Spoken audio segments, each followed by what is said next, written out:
Alright, we're excited to show you in this video how to download the APKTime application. This is DaveTV and sit tight for the tutorial.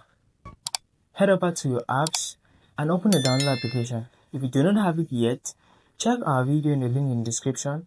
We have a video showing you exactly how to get that into your Android TV. When it is in, click on it to open and go home.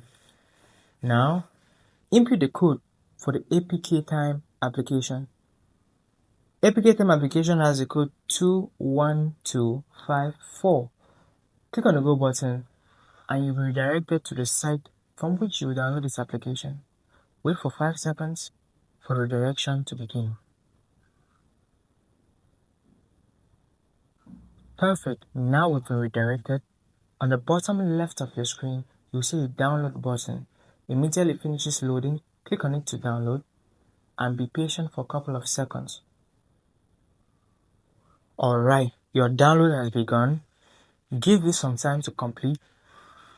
Immediately it is installed, you see this toggle reach the right of the bar. That means the download process is over. You see an install button pop up. Click on it. Install the application into your Android TV. You could delete the download package file. That will save space on your Android device or Android TV. After that, head back to your app drawer and enjoy the application. That's all for this tutorial. I would like to see you in the next one. Stay tuned, subscribe, and have a good one.